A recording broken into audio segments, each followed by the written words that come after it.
देखो, लाइफ में ना सबसे बड़ी जो समस्या होती है वो क्या होती है, हम लोग हमेशा ही हमेशा डरते रहते हैं, अकेले होने से डरते हैं।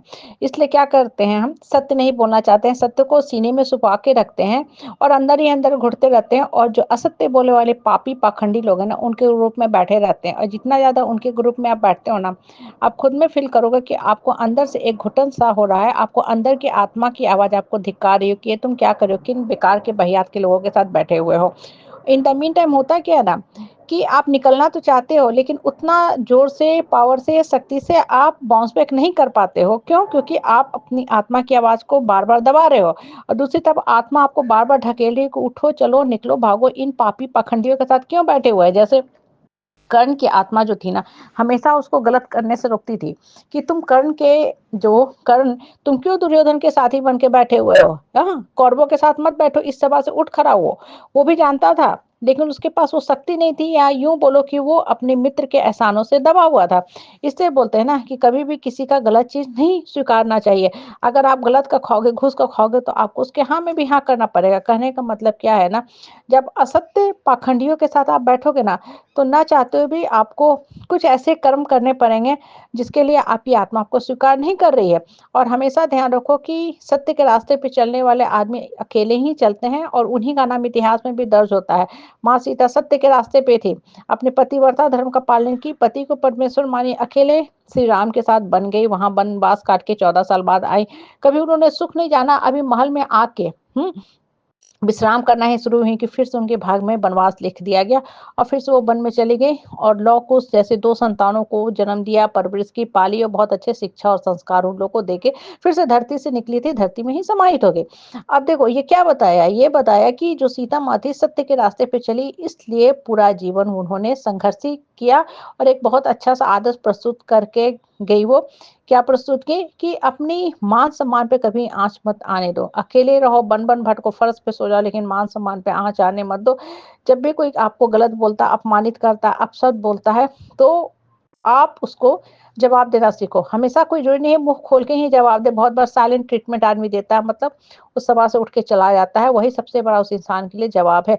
बराबरी में मुँह लगना तो कुत्ता भौंकने के समान है। रोड पे कुत्ते देखते हो ना कैसे भौंकते हैं, 1 भौंकता, 2 भौंकता, फिर उसके पीछे भौंकते जाते हैं, और कुत्तों का एक झुंड सामने आके खड़ा हो जाता है। कहने का मतलब क्या होता है ना, कि आप असत्य का साथ कभी मत दो, और अकेले होने से भी मत डरो। जब आप सत्य के साथ रहोगे तो भगवान श्री कृष्ण आपके साथ रहेंगे, आपकी आत्मा की शक्ति आपके साथ रहेगी, और आपकी आत्मा आपको गाइड करती रहेगी। लेकिन होता क्या है दुर्भाग्य से ना, कि हम लोग अपनी आत्मा की आवाज़ को दबा देते हैं और सब कुछ सुनते हैं, सिर्फ़ अपनी आत्मा की आवाज़ छोड़ के। इन द मीन टाइम होता क्या है कि मन अंदर से घुटता रहता है, कुंठित होता रहता है, और जितना ज़्यादा हम अंदर से कुंठित होते हैं, दुखी-दुखी रहते हैं ना, मन और दुखी होता जाता है। इसलिए हमेशा ही हमेशा सही बात बोलने की शक्ति अपने अंदर लाओ। जब सही बात बोलने की शक्ति आपके अंदर आ जाएगी ना, तो खुद में ही आप फ़ील करोगे कि आप बहुत ही शक्तिशाली हो, पावरफुल हो।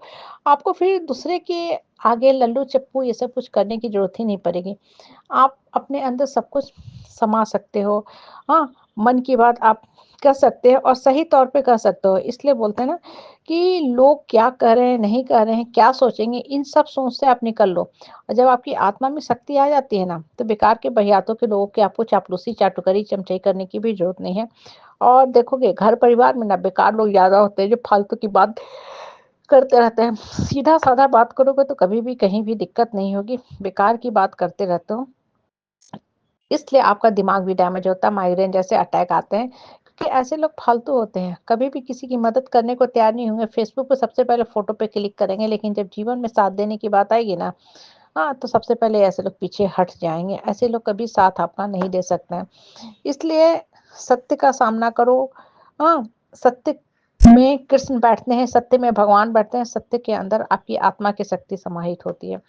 और जितना ज़्यादा आप सत्य बोलने की शक्ति आपके अंदर आ जाएगी ना, आप खुद में ही पूर्ण फ़ील करोगे, संपूर्ण फ़ील करोगे।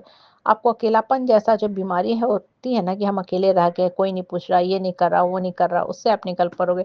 कर्म पथ पे चलते रहो, काम करते रहो। जीवन बहुत सुंदर, सीधा, साधा, सरल है, और यही जीवन आपको आगे लेके जाएगा। आपके मन की शक्ति से आप बढ़ते जाओगे, फिर किसी के आगे लल्लू-चप्पू करने की ज़रूरत ही नहीं है आपको।